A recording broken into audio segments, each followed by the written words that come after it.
Hi, I'm Ella Searle from the University's Development and Alumni Relations Office. We were delighted to host Professor Nic Timpson in conversation with some of our donors, including many who've pledged to include the university in their will. Nic, who's also a Bristol alumnus, talked about population health, a subject many of us have gained a far greater understanding and appreciation of in the past 2 years. Nic illuminated us all about the amazing work of the Children of the 90's project, which some of you may also know by the name used in academic journals, ALSPAC, which stands for the Avon Longitudinal Study for Parents and Children. We were also joined by one of the project's participants, Harriet Mortimer, who was able to give us a fascinating insight into what being involved in the project for the past 30 years has been like. Here are the highlights from our discussions. Thanks for having me along this afternoon. I've not spoken to your friends and alumni before. This is a living, breathing entity within Bristol that makes the university and the Bristol population's contribution to research very exceptional. I mean, world leading, absolutely without shadow of a doubt. This is a big team in Bristol. There's lots of academics involved. We've had brilliant support from alumni and friends of the university. And often that takes the form of rapid responses and specific requests to challenges that we face to keep the study alive and science going. And we've got more than 40 staff coming and going, making sure that the wheels are still turning, the data are being housed, the samples are being collected and processed, and that we can provide researchers with the material they need to do their work. However, all of that material only comes from one place, in which is our participants, and it's absolutely critical to realise that the contribution of those in Bristol, it makes the study, it really drives the resource of the study.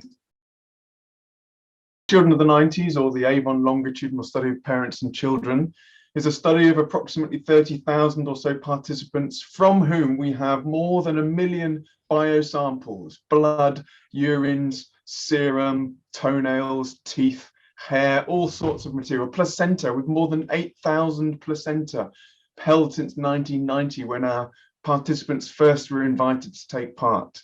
Just approaching, in fact, now a little over 1,000 researchers internationally using the resource, more than 2,500 research publications. And just to give you a feel of throughput, something like 18 to 20 proposals, so requests for data and samples a month coming through and using the resource. Our original babies are having their own babies, and they're still involved in the study.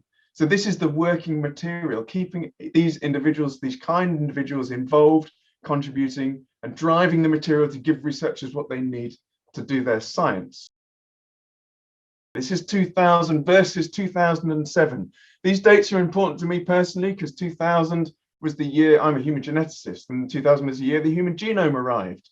And we managed to get our teeth into a real live map of where genes were, and what we thought they did. Actually, the first time we really managed to think about what gene variants were associated with was in 2007. And I was lucky enough to be involved in a thing called an association study, looking at the relationship between mutations that we all carry and health outcomes, hypertension, diabetes, and so on. And there was a vast, although it looks like there's not a lot between these two things, there was a big difference. 2000 was just a map. 2007 was the beginnings of translating that map into something that meant real things, real clinical things to real people. And I look back at my old sketchbooks, my lab books from that period in 2007, 2006, 2007, and I found this page of notes scribbled in the back. It says FTO, fused toes. Is this a gene? Question mark. We don't know. BMI, body mass index. Surprise, surprise. Children of the 90's had a thing called DEXA imaging. Now, here's a picture of a DEXA scan. This is from machines which our alumni and friends at Bristol supported and funded and gave us the ability to capture data on. Now, this work was inceptive. It told us that looking at genes and health could be successful and could be important. And since then, we've gone on to collect more. So here's a picture of our chromosomes. We call it a karyotype. Every one of those little gray blobs on the screen represents one of the chromosomes that you carry. And in 2006, not a lot was going on. If you squint your eyes and look at the first one in the list, you can see a little green blob. That was a signature for type 1 diabetes, and about the only thing that was going on in the human genome. That's only 2006. Launch forward to 2011. The work that we were doing was actually getting results. Why? Because we tried, tested, and developed the opportunities to do it. And you can see blobs all over the genome popping out. Look at the state of it in 2019.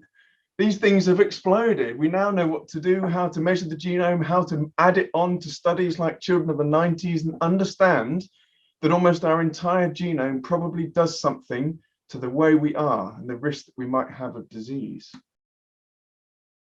Coming up to really contemporary times, and why is this important? So SARS-CoV-2, as you all know, COVID-19, the disease that has come of that infection. Immediately, we looked at contributions to relatively simple but problematic situations or questions, and we were providing evidence from children of the 90s to feed straight into the SAGE data collection efforts to set policy for the weeks that followed. If you take, for example, the relative frequency of people having anxiety problems or depression problems when you put them through lockdown, now, that's surprising because it's showing actually the apparently vulnerable groups for the later ages really weren't those being affected early on.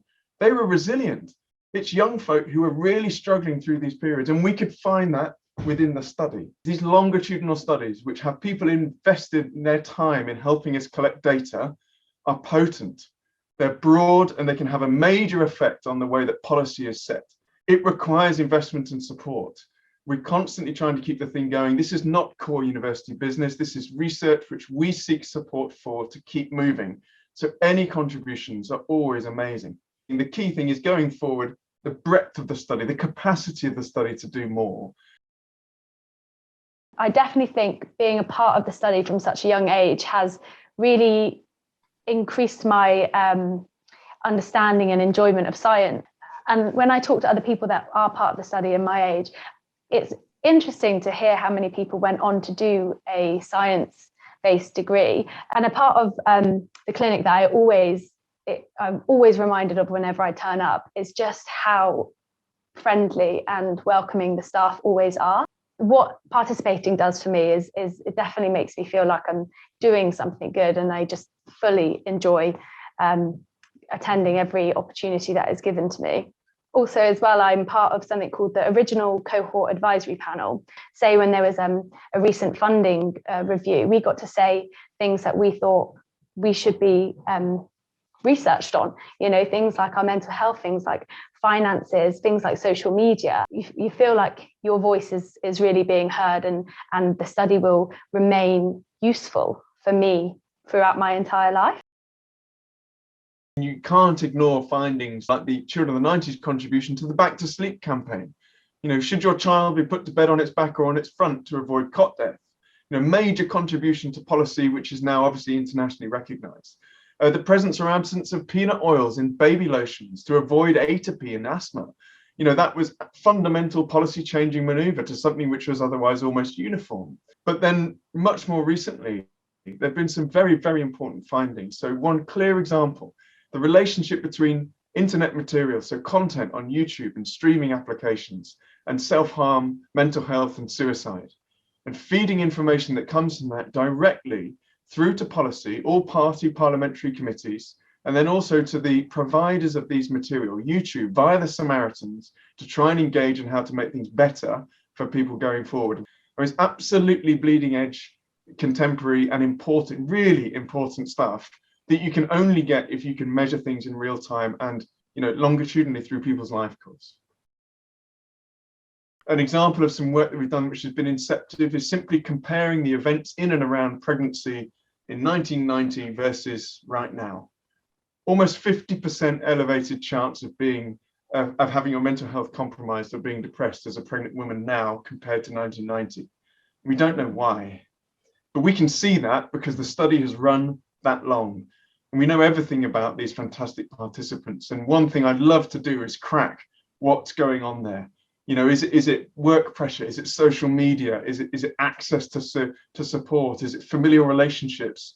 We don't know yet, but we can do that. And that would be one I'd really like to see tackled.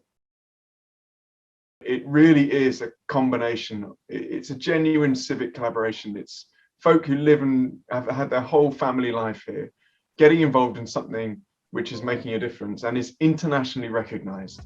And every little contribution that we can get to that will just continue that story, because it's really very special and you can make a big difference. I hope you found that as fascinating as I did. You can find out more about our world-leading research on our website. And if you'd like to give and support any of our work, then please do get in touch. Thanks for watching.